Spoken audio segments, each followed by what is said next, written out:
Hi guys, and welcome back to my channel. In today's video, we're making some delicious chocolate banana muffins. This recipe is an egg-free and dairy-free recipe, but it turns out super delicious. I'm going to start off by making one flax egg. For this, I'm using 1 tablespoon of ground flax meal. This is just flax seeds that have been ground to a powder. To this, I'm going to add 3 tablespoons of water. This is just plain water at room temperature. Give that a little bit of a stir, and we're going to set this aside in the refrigerator while we work on the rest of our ingredients. Before you can start working on the batter, go ahead and line a cupcake tray or a muffin tray with paper liners. You can also use silicone liners if that's what you've got on hand. Turn the oven on and preheat it to 180 degrees Celsius. This should allow it enough time to come to temperature while you make that muffin batter. Next, we're going to work on our bananas. I've got some overripe bananas over here.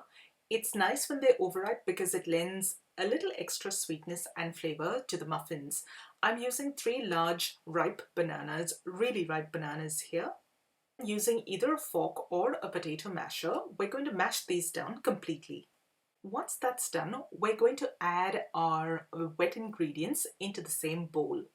I'm starting off with a 1/4 cup of coconut yogurt. I'm just using the Cocoa Tribe Greek style natural yogurt here, but any plant-based yogurt will do the job. A 1/4 cup of oil. You can use either vegetable oil or sunflower oil or any other neutral flavored oil that you've got on hand. Mix that together. This will actually be an easier task if you use a whisk to bring everything together. So I'm just going to swap out my spatula for a whisk and work all those ingredients through. Next, I'm going to add in that flax egg that we'd prepared earlier. And like you can see, it has thickened a whole lot and developed an almost egg-like consistency. So I'm just going to pour that into the bowl and whisk that in thoroughly. With all your wet ingredients sorted out, we're going to add in our dry ingredients. What I really love about this recipe is you just keep adding all of the ingredients into the same bowl. To this bowl, I'm adding 3/4 of a cup of sugar and mix that through the batter. To this, I'm going to add a teaspoon of vanilla and whisk that well. Now sift in 1 cup of all-purpose flour or plain flour, a 1/2 cup of cacao powder, and sift that into your bowl.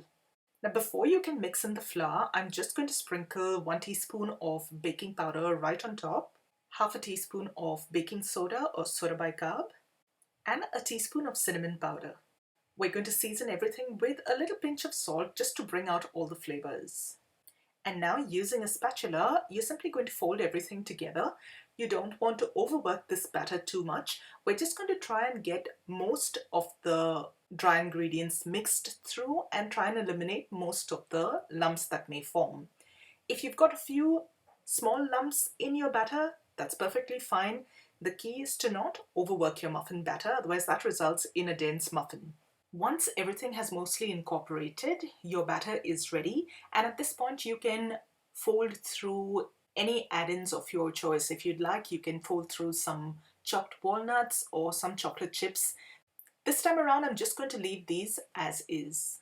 And really now all that's left to do is spoon that batter into your lined muffin tray and pop these into the oven for about 15 minutes or till they're baked through completely. And once they're done, this is what they look like. Before you can take them out of the oven, just pierce them with a little toothpick right through the center to make sure they're completely cooked through. If the toothpick comes out clean, your muffins are ready. If they're still a little tacky, pop them into the oven and let them bake off for a little while longer. I got 15 muffins out of this batch, but that will also depend on the size of your muffin cases.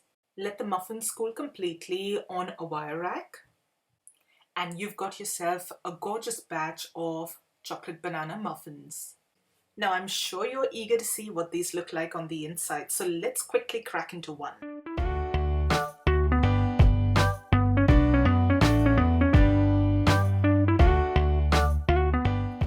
Here's what they look like. What you can see are little specks of banana running through the muffins, which I actually quite like. and have a look at how light and how spongy these are.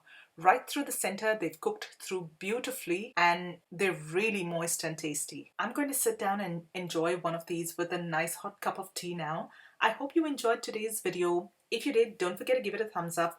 Thanks so much for joining me today. I'll see you really soon in the next one. Bye-bye.